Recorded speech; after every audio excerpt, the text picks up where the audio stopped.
Next one I'd like to call up is Rashawn Hopwood and your survivor, Sam Widawsky. Sam, you're the one. Sam, good to see you. Good to see you, Sam. Rashawn, have a seat. I want to tell you something special about Rashawn. When I interviewed him for the internship, I found out Rashawn and I had something in common. We both graduated for the same elementary school. Yeah, I graduated in 1951. He graduated in the 21st century, so it was really good. But Rashawn, you met Sam. Tell us about Sam, okay? Well, and you got to speak into the microphone. Oh, right. I'm sorry. Well, the first thing I noticed about Mr. Widawsky was he was a very polite person.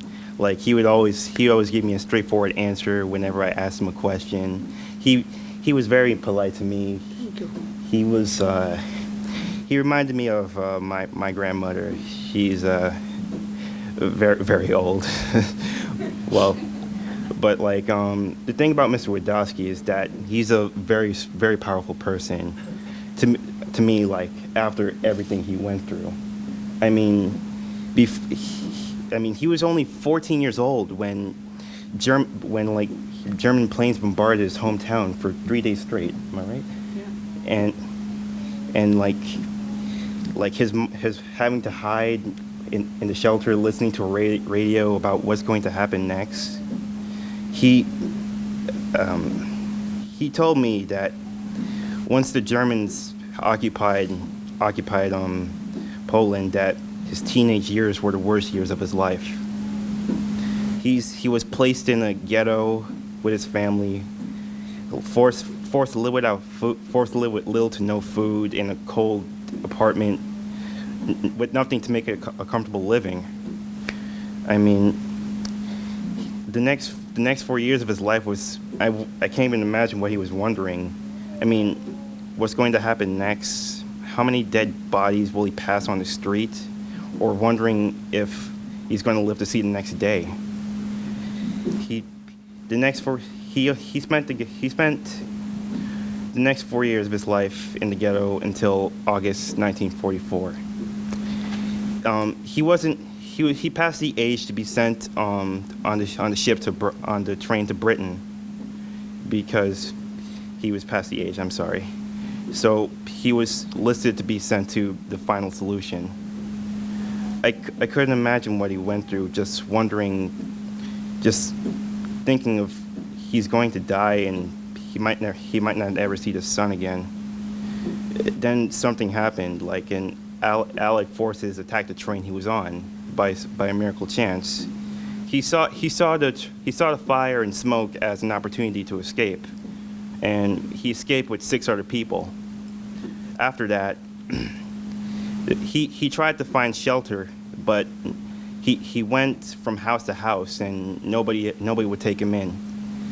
He came across a farmhouse, and the farmer let him stay in his barn. Rashawn, I want to interrupt you for a minute. Every day when we turn on the radio or TV, and you hear these horror stories about people being killed, about accidents, about floods, what makes Sam's story so different than what you hear every day? Because like the thing that resonated with me about his story was that he was around my age, like when it happened, and after our interview was over, like my bus ride, I was walking home, I just kept thinking to myself, like, what if that happened to me? Like, I couldn't come up with a realistic answer because I've never been in a situation like his, and I have so many things that make me happy in my life, my friends, my family, and to have all of them taken away from me, or just be alone, or like I might die, it just scares me. Okay, Sam. Yeah. What do you think about Rashawn? You met him, spent the day with him. Into the microphones. Good morning, everybody. I'm happy to be here, and I'm happy that the younger generation is willing to listen to our stories. As you all know, I unfortunately spent 5.5 years under Hitler German occupation It wasn't so easy. It's much easier to say here 5.5 years, but actually, the reality is 5.5 years in very bad circumstances, a very long, long time.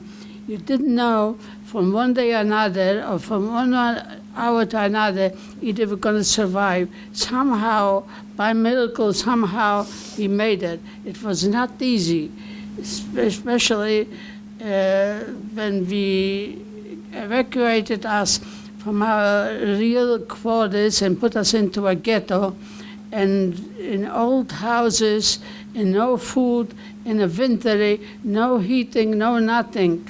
The only thing is, we got warmed up in the house if we could stay in the bed with a warm blanket. No heat, no nothing. We were glad the winter got over. But then start over all other things. We were afraid also for evacuation, that they're not going to catch us and send us away, going to depart us from the family.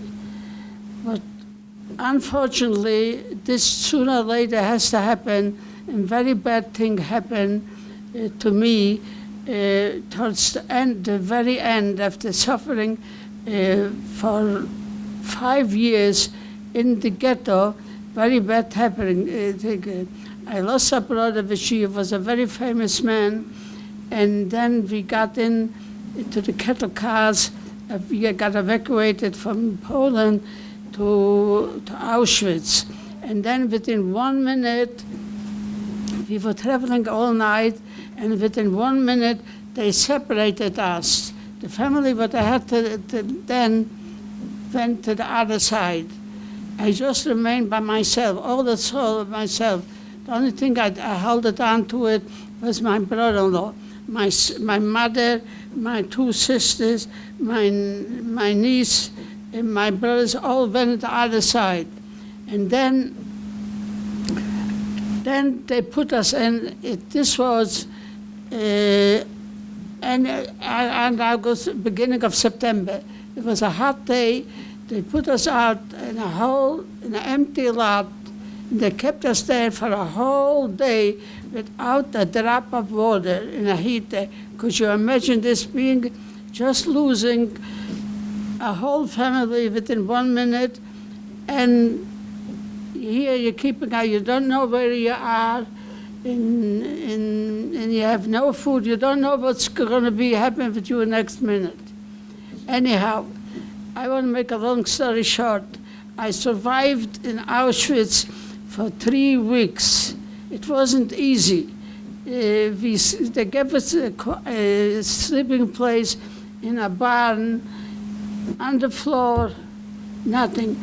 Once a day, they gave us a meal, and they gave us 6 people in a big plate, and everybody took out a spoonful of soup, whatever it was. Sam, it wasn't easy. Sam, at the end, there are some reporters here who would like to talk to you and hear your story, and those of you can, would you? Okay? At the end of this today's ceremony, there's some reporters here who would like to hear part of your story. Okay. We continue that. I want to thank you both. Thank you very much. And I want to say something. I know how difficult this is, and we really appreciate what you're doing, Sam. Sam, yesha koach, okay? Okay.